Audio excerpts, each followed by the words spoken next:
Hey guys, welcome back. I hope you are having an amazing day. Let's get right into the stories. The first one is an entitled people story. My family has owned this farm for over 150 years. Generation after generation, we've worked this land, raising cows and growing crops. My great-great-granddaddy built the original farmhouse with his bare hands. Sure, we've expanded and modernized over the years, but at its heart, this is still the same homestead he established all those years ago. So I was rightly shocked when I got a letter in the mail from some group calling itself the Rolling Hills Homeowners Association. Apparently, they had voted to annex my family's farm into their community. I'd have to pay dues, follow their rules, the whole 9 yards. But here's the thing. My farm ain't part of no neighborhood. We're a good 3 miles down an old dirt road from the nearest house in Rolling Hills. I've never considered my farm as being part of their community. Heck, I've never even spoken to anyone from Rolling Hills, unless you count waving to cars driving past. So I gave the homeowners associations a call to tell them thanks but no thanks. I figured they must have made a mistake including my land, but the man on the phone, who introduced himself as Homeowners Association's President Carl Walters, insisted it was no mistake. "Mr. Smith," he said in this uppity nasal voice, "your farm is an eyesore. Your cows wander wherever they please, leaving, shall we say, unsightly messes all over the road leading into our lovely community. And the smells? Well, we simply cannot allow such an unkempt property to remain at our front door any longer." I tried to explain that my land was in no way part of Rolling Hills, but Walters wouldn't hear it. He went on about how allowing my farm to remain independent would undermine the character and integrity of their neighborhood. "But I don't live in your neighborhood," I insisted. "My family has been on this farm for generations." Finally, Walters dropped the niceties and laid it out plain. "Mr. Smith, you either annex your farm voluntarily, or the homeowners associations will seize it through compulsory purchase. I trust you understand which option is preferable." Now my blood was boiling. This pompous blowhard thought he could just steal my family's legacy. I told Walters in no uncertain terms exactly where he could stick his annexation letter. That's when he made the threat. "Mr. Smith, the Homeowners Associations has already approved funding for a compulsory purchase. Our lawyers assure us that with the town councilman in our corner, we can take your farm with ease. Of course, it will drag through the courts for years, cost you a fortune in legal fees, and leave you bankrupt in the end. Wouldn't it be simpler to relinquish your land willingly?" The smug satisfaction in his voice made me see red, but getting angry wouldn't solve anything. I needed to fight this hostile takeover smart, not blind with fury. So I took a deep breath and told Walters I'd consult my lawyer before giving an answer. That caught him off guard. He clearly expected me to cave then and there. After I hung up, I called my cousin Luke, who's an estate attorney over in Clarksburg. He said these homeowners associations grabs aren't all that uncommon. Developers wanting more land to build cookie-cutter houses on. But Luke assured me that since Rolling Hills had no legal claim over my farm, their annexation wouldn't stand up in court. "Only issue is," Luke explained, "these cases can take years to settle and cost a fortune in legal fees. They're hoping you'll get discouraged and give up." "Not a chance," I said. "This farm is my legacy. No way am I letting some stuffed shirt developer take what's mine." Luke promised to start the appeals process and fight the annexation. In the meantime, he advised me to gather every scrap of documentation proving my family's ownership of the land. So I dug through old file cabinets and boxes in the attic, assembling land deeds, property maps, receipts of tax payments, anything proving this farm belonged to us long before Rolling Hills existed. I also rallied our neighbors from the nearby ranches and farms. None of them belonged to Rolling Hills either, and they were rightly worried the homeowners associations would try annexing their land too. We agreed to pool resources and fight this together. At Luke's recommendation, I also informed the County Agricultural Board. They were furious over this attack on local farming heritage. The board chairwoman, Marjorie Lewis, promised to speak at the town council meeting and expose the homeowners association's underhanded schemes. Finally, I reached out to the local newspaper and gave them the full story. Nothing grabs public attention like a David and Goliath tale of small farmers standing up to corporate bullies. The paper sent a reporter to interview me, and I gave her the complete rundown. She got fired up about exposing this injustice and assured me she'd run the story on the front page. Sure enough, the next morning there it was. Farmers Fight Homeowners Association's land grab splashed across the front page with pictures of me on my tractor. Within hours, I was getting calls from folks all over the county offering their support. They were sick of these homeowners associations throwing their weight around just to build more cookie-cutter subdivisions. This was about more than just my farm now. It was a stand for property rights and rural heritage. By the time the town council meeting rolled around, the place was packed with folks wearing Save Our Farms t-shirts. Homeowners associations. President Walters looked mighty uncomfortable when he took the podium, but he soon regained his arrogance. "This annexation is in the best interests of the greater community," Walters declared. "Rolling Hills is poised to become a model town, and we simply cannot allow dilapidated farms to tarnish our image." The crowd booed and hissed. Then Marjorie Lewis stepped up and set the record straight. "Mr. Walters," she said, "your so-called homeowners associations has no jurisdiction in this matter. The farm you seek to annex has been under Mr. Smith's family for generations. His grandfather was one of the founding members of our agricultural community back in 1932. She went on to explain that the Homeowners Associations was established long after my family's farm and had no legal authority over my private property. "These annexations are merely a scheme to expand your subdivision," Marjorie said. "You seek to erase our proud farming heritage for short-term profits. On behalf of agricultural communities across this county, I urge you to cease these unjust land grabs immediately." The crowd erupted in thunderous applause. Walters tried to regain control, but he was drowned out by furious citizens. Ultimately, the council voted unanimously against allowing any annexations to proceed until a full legal review could be completed. Afterwards, folks came up to shake my hand and pat me on the back. I have to admit it felt pretty good seeing our whole community unite against that bully Walters. In the following weeks, letters poured in from all over the country. Seems our little land dispute had struck a chord nationwide. Folks everywhere were fed up with homeowners associations throwing their weight around. Our story inspired rural communities to stand up and fight back.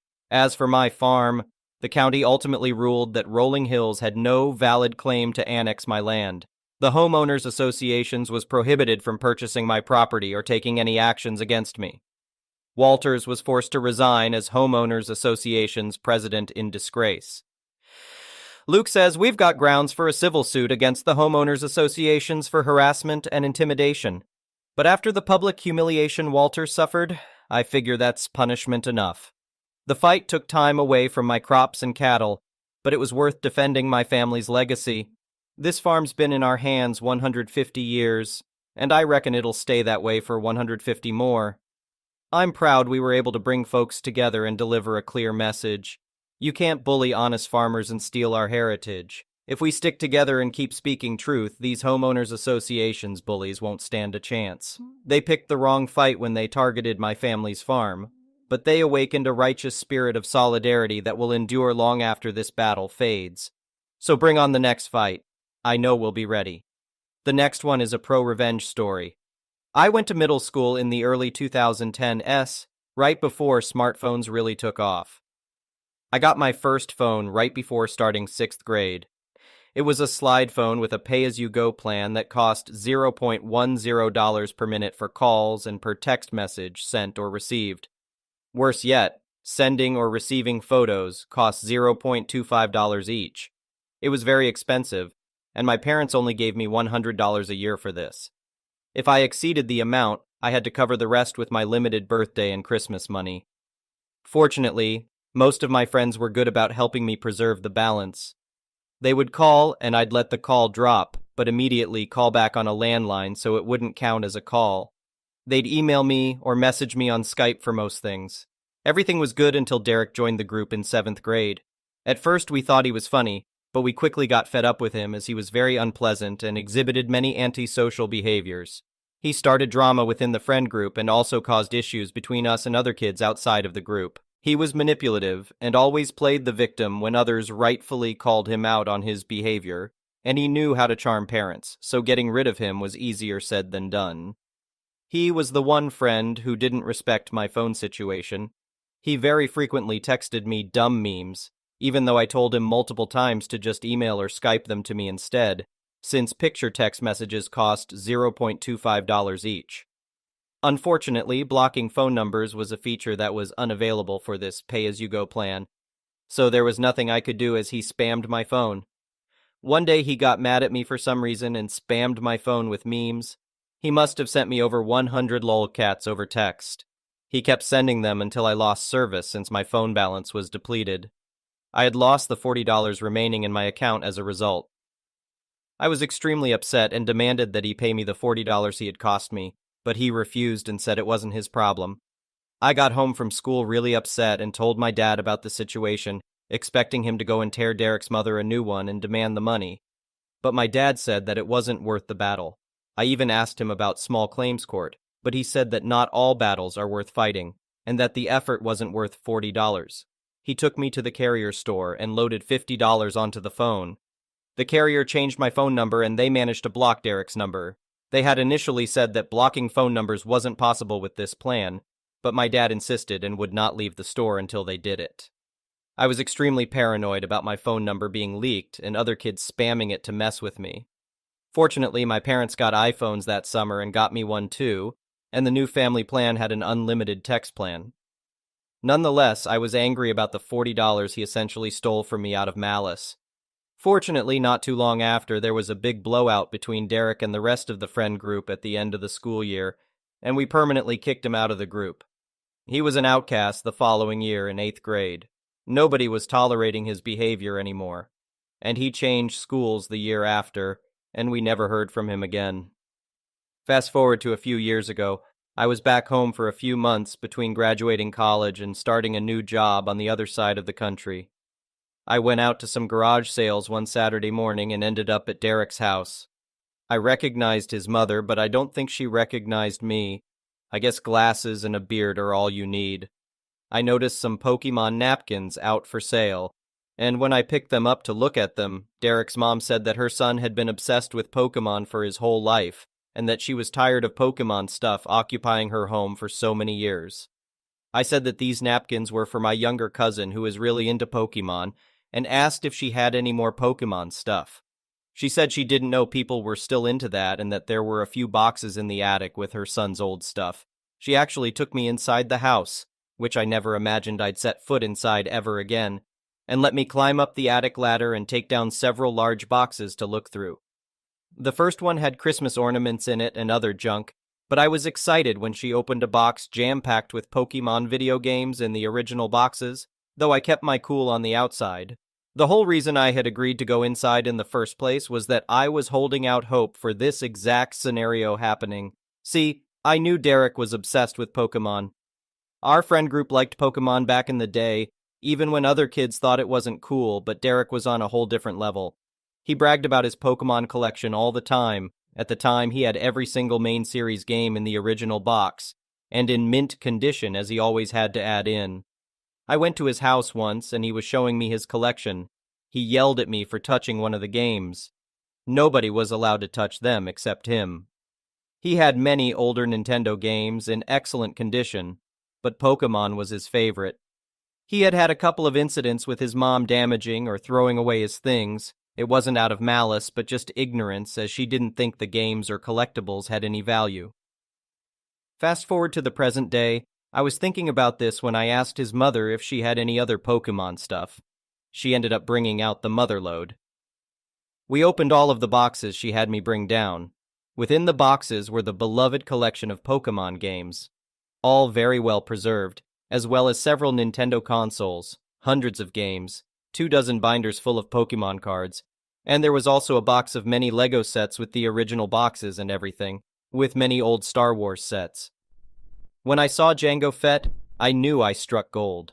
I told her that I liked old Legos as well, and asked her how much for the 5 boxes of games, cards, and Lego sets, and she thought for a second and said $100 a box, or $400 for all 5. I told her I would take it all and hauled ass to get to an ATM. I loaded the 5 boxes into my dad's truck and immediately drove home. I knew there was potentially tens of thousands of dollars of goods here. This was the score of a lifetime, and I finally felt vindicated for the $40 Derek had taken from me all those years ago. I ended up giving all the stuff to my uncle, who's a hobbyist eBay reseller. He offered to sell it all. He was willing to go through the effort and sell everything individually, and despite my insistence, He said he wouldn't take more than a 10% cut of the profits after all fees and taxes. We went through and logged every single item along with the estimated value, and the total of the whole lot was about $40,000.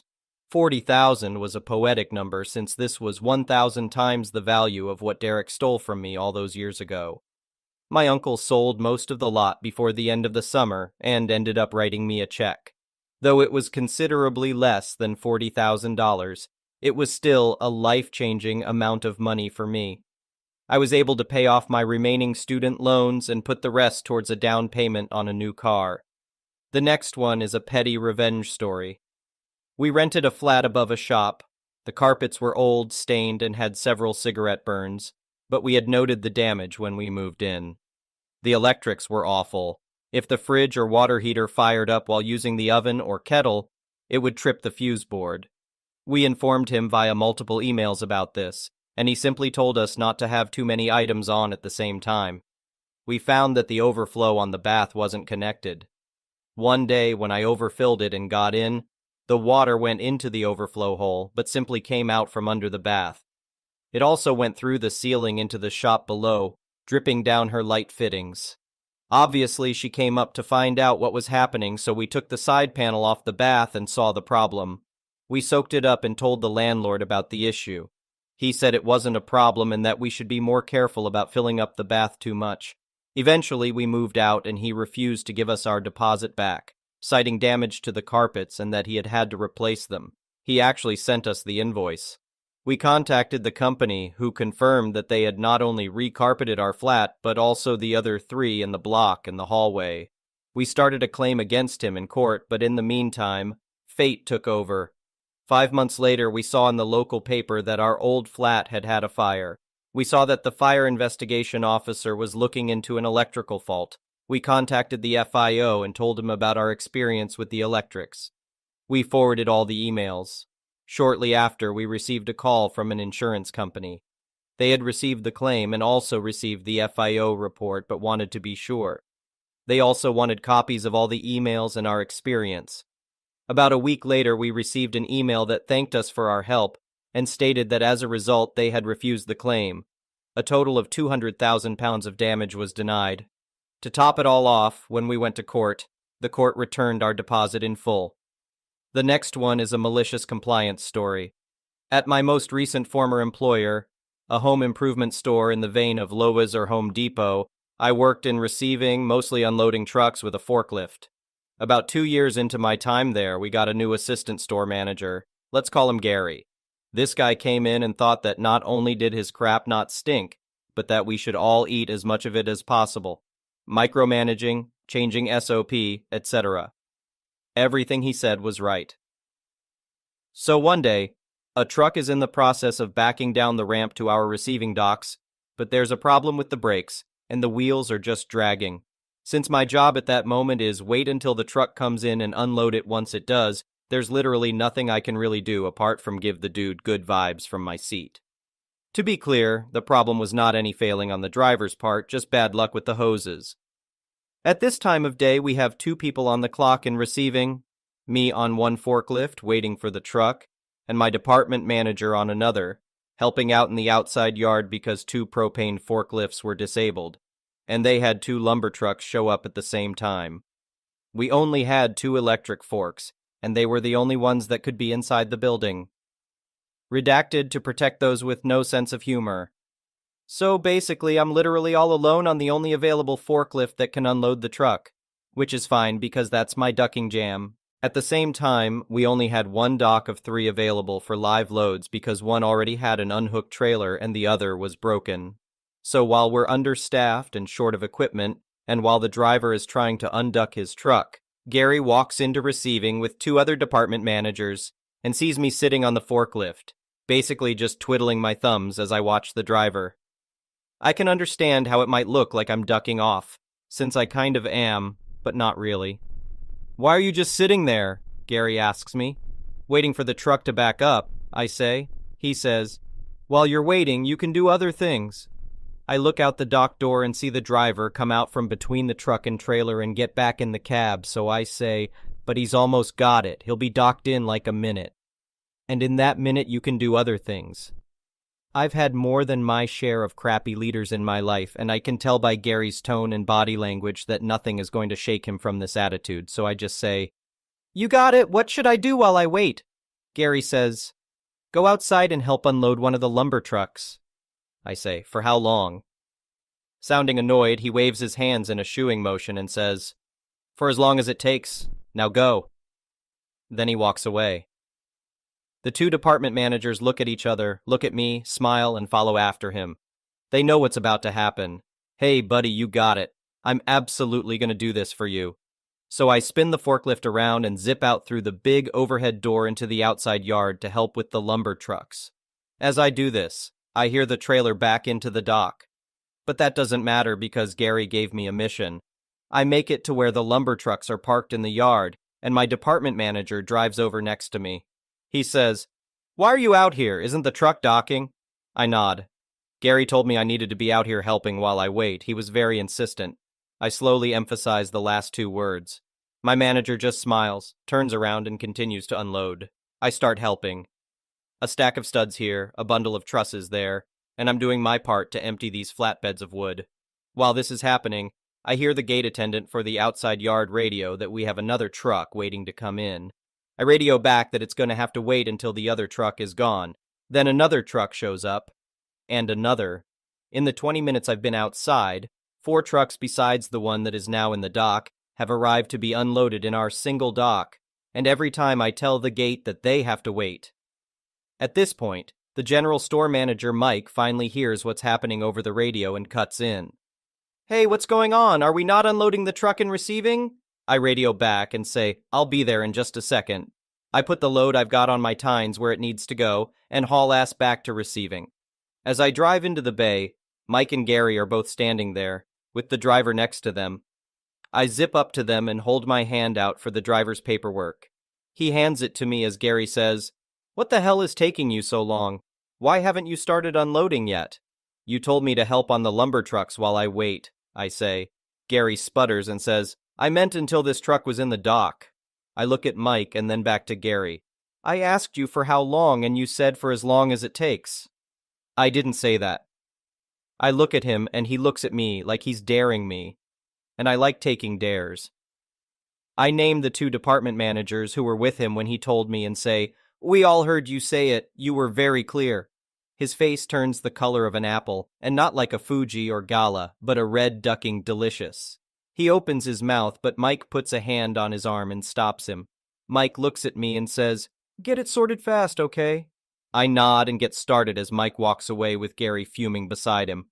Now I didn't hear their conversation because I was kicking ass and taking names on my forklift, but word got back to me that Mike told Gary he would never again be allowed to question anything anyone in receiving does, and especially me when it comes to unloading trucks. If I'm on a forklift, I'm basically untouchable. And over the next year that Gary was with us, he abided by that directive, though he did feel entitled to shoot me a dirty glance or 20 every so often. Not that I cared because I had trucks to unload. Thank you for watching. I would really appreciate it if you could like the video and subscribe to our channel if you haven't already.